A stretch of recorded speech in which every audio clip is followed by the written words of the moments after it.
அனைவருக்கும் வணக்கம். இன்றைய தினமணி செய்தித்தாள்ல என்ன செய்திகள் இருக்கு அப்படிங்கிறத பார்ப்போம். முதல்ல பார்த்தீங்க அப்படின்னா, "வல்லூறுகளை பாதிக்கும் மாத்திரை விற்பனை" அப்படின்னு சொல்லி குடுத்திருக்காங்க. அதாவது தமிழகத்த பொறுத்தவரைக்கும் பார்த்தீங்கன்னா, ஒரு 4 மாத்திரைகள வந்து நம்ம கால்நடைகளுக்கு பயன்படுத்தும். சரிங்களா? கால்நடைகள் அப்படின்னா கேட்டில்ஸ் இவங்களுக்கெல்லாம் லைஃப் ஸ்டாக்குக்கு வந்து நம்ம பயன்படுத்துவோம். சரிங்களா? எதுக்காக அப்படின்னா, இப்ப எப்படி நமக்கு மனிதர்களுக்கு தலைவலி, இந்த உடல் வலிலாம் ஏற்பட்டுச்சுன்னா, நம்ப மாத்திரை குடுத்து சரி பண்றோமோ, அந்த மாதிரி தான் நம்மளோட லைஃப் ஸ்டாக்கும் ஏதாவது ஒரு பாதிப்பு ஏற்படுது அப்படிங்கிறப்ப, ஒரு சில மாத்திரைகள குடுத்து வைத்தியம் பார்க்கக்கூடிய நடைமுறை அப்படிங்கிறது தமிழகத்துல சமீப காலங்கள்ல இருந்து தான் வருது. சரிங்களா? ஸோ என்ன மாதிரியான மாத்திரைகள பயன்படுத்துறாங்க? அந்த மாத்திரைகளுக்கும் வள்ளுவர்களுக்கும் என்ன சம்மந்தம் இருக்கு அப்படிங்கிறத நம்ம தெரிஞ்சுக்கணும். ஓகேங்களா? வள்ளுவர்கள் அப்படின்னா ஈகிள் அண்ட் வல்ச்சர்ஸ் அப்படின்னு சொல்லி சொல்லுவாங்க. இப்போ இந்த மாத்திரைகள பயன்படுத்தக்கூடிய கால்நடைகள் கொஞ்ச நாளைக்கு உயிரோட இருக்கும். அப்புறம் காலப்போக்குல பார்த்தீங்கன்னா இறந்து போயிரும்.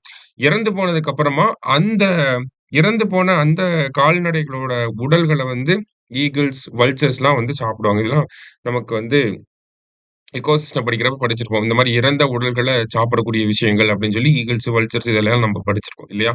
ஸோ அந்த வல்ச்சர்ஸ்லாம் சாப்பிடுறப்ப என்ன ஆகுது அப்படின்னா, அந்த மாத்திரையில உள்ள கெமிக்கல்ஸ்னால அது அந்த ஈகிள்ஸ்க்கும், வல்ச்சர்ஸ்க்கும் பாதிப்புகள ஏற்படுத்துது. வல்லூறுகளுக்கு அதிகமான பாதிப்புகள வந்து ஏற்படுத்துது. இதனால தமிழ்நாட்டுல வந்து பார்த்தீங்கன்னா, ஈகிள்ஸோட பாப்புலேஷன் அப்படிங்கிறது கம்மியாக ஆரம்பிச்சது. அதே மாரி தான் வல்லூறுகளுடைய பாப்புலேஷன் அப்படிங்கிறதுமே கம்மியாக ஆரம்பிச்சது.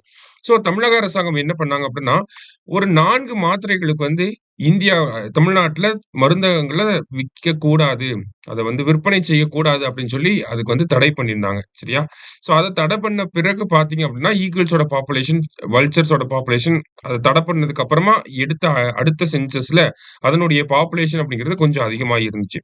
அப்ப என்னென்ன மாத்திரைகள தடை பண்ணியிருக்கிறாங்க அப்படிங்கிறத நம்ம தெரிஞ்சுக்கணும். ஆல்ரெடி பார்த்தீங்கன்னா, நமக்கு டிஎன்பிஎஸ்சில எந்த மாத்திரைய தடை பண்ணதுக்கு அப்புறமா, இல்ல எந்த மாத்திரைனால நமக்கு இந்த ஈகிளோட பாப்புலேஷன்லாம் கம்மியாயிட்டே வருது அப்படிங்கிற மாதிரி ஒரு கேள்வி கேட்டிருந்தாங்க. ஓகேங்களா? ஸோ அப்ப டிக்ளோஃபெனாக் அப்படிங்கிற ஒரே ஒரு மாத்திரை தான் இருந்துச்சு. இப்ப பார்த்தீங்கன்னா, ஒரு 4 மாத்திரைகள் வந்து இருக்கு. ஸோ 4 மாத்திரைகள் இல்ல மருந்துகள். ஓகேங்களா? ஸோ அந்த 4 மருந்துகளையுமே நம்ம தெரிஞ்சுக்கணும். சரியா? ஸோ அததான் இங்க நம்ம பார்க்கிறோம். என்னென்ன மருந்துகள் கட்டாயம் இத தெரிஞ்சுக்கோங்க. எப்படியாவது இத கேட்டுருவாங்க. ஓகேவா? டைக்ளோஃபெனாக் அப்படிங்கிறது, கீட்டோ கீட்டோபிரோபின் அப்படிங்கிறது. ஓகேங்களா? அசிக்ளோஃபெனாக் அப்படிங்கிறது. அடுத்தது நிமெசலைட் அப்படிங்கிறது. சரிங்களா? ஸோ இந்த 4 மருந்துகள வந்து தமிழகத்துல தடை பண்ணியிருக்காங்க. சரிங்களா? தடை பண்ணியிருக்காங்க. இத பயன்படுத்தக்கூடாது. கால்நடைகள் மேல பயன்படுத்துறாங்க. ஆனா, இத தடை பண்ணியிருக்காங்க தமிழக அரசாங்கம். சரியா? கண்டிப்பா இத தெரிஞ்சுக்கோங்க. ஏன்னா, நம்ம ஆல்ரெடி ஈகிள்ஸ் பத்தி போன வருஷம் நம்ம இந்த நியூஸ் பேப்பர் டிஸ்கஷன்ல இந்த டிக்ளோஃபெனாக் பத்தி கேட்பாங்க அப்படிங்கிறத நம்ம டிஸ்கஸ் பண்ணியிருந்தோம் இல்லையா? ஸோ அதே மாரி கேட்டிருந்தாங்க. ஸோ கண்டிப்பா இதையும் கேட்கறதுக்கு நெறைய வாய்ப்புகள் இருக்கு. என்னென்ன மருந்துகள்லாம் வரும், வராது அந்த மாதிரி கூட கேட்கலாம். சரிங்களா?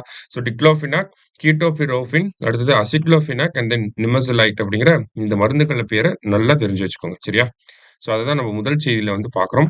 அடுத்ததா பார்த்தீங்க அப்படின்னா, நம்ப 3 இடங்களில் பார்த்தோம்னா, மூத்த குடிமக்களுக்கான தங்கும் இடங்கள் அப்படிங்கிறத நம்ம முதலமைச்சர் அடிக்கல் நாட்டியிருக்காரு. அதனுடைய கட்டுமான பணிகளுக்காக. ஓகேங்களா? ஸோ இத பொறுத்தவரைக்கும் பார்த்தீங்கன்னா, ஹிந்து அறநிலையத்துறை டிபார்ட்மெண்ட் இருக்காங்க இல்லையா? ஸோ அவங்களோட மானிய கோரிக்கையில தான் இந்த ஒரு அனவுன்ஸ்மென்ட் வந்து இருந்திருக்கும். ஓகேங்களா?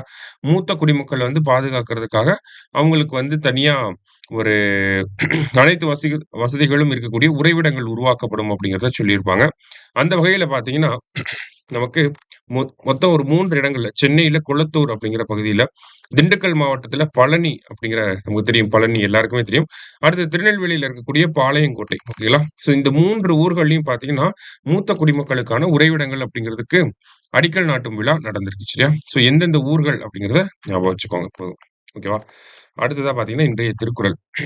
திருக்குறள்ல என்ன சொல்லியிருக்காங்க அப்படின்னா, "பொறியின்மை யார்க்கும் பழியென்று அறிவறிந்து ஆள்வினை இன்மை பழி" அப்படின்னு சொல்லியிருக்காங்க.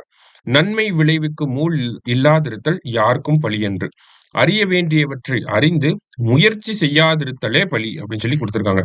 அதாவது ஒரு விஷயம் தெரியாமயே இருக்கு அப்படின்னா, அது அவங்க மேல அந்த பழி வராது. உங்களுக்கு ஒண்ணுமே தெரியல அப்படிங்கிற ஒரு பழி வராது. ஆனா எல்லாமே தெரிஞ்சு அத பண்ணாம இருக்கவங்க மேல தான் பழி வந்து விழுகும் அப்படின்னு சொல்லி சொல்றாங்க. படிக்கணும்னு தெரிஞ்சும் நம்ம படிக்காம சுத்திக்கிட்டு இருக்கோம் இல்லையா? அப்படி எடுத்துக்கலாம். ஸோ திருக்குறள் எண் 618 அதிகாரம் ஆள்வினை உடைமை. கடைசியா பார்த்தீங்க அப்படின்னா, நம்மளுடைய விமானப்படையில அடுத்த ரக போர் விமானங்கள உருவாக்குறதுக்கான ஒப்பந்தம் அப்படிங்கிறது தயாராயிட்டு இருக்கு. ஓகேங்களா?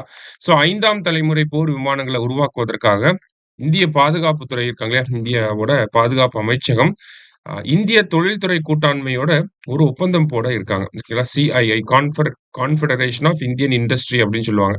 ஸோ இவங்களோட ஒரு ஒப்பந்தம் போட்டு எம்சிஏ ரக போர் விமானங்கள வந்து உருவாக்க போறோம் அப்படிங்கிறத சொல்லியிருக்காங்க. சரியா? ஸோ அதுதான் இந்த செய்தியில குடுத்துருக்காங்க. இது ஜஸ்ட் என்னன்னு தெரிஞ்சுக்கிட்டா போதும். சரியா? ஸோ இன்றைய செய்தித்தாள்ல அந்த 4 மாத்திரைகள் தான், மருந்துகள் தான் வந்து ரொம்ப ரொம்ப முக்கியம். அத நல்லா பார்த்து வச்சுக்கோங்க.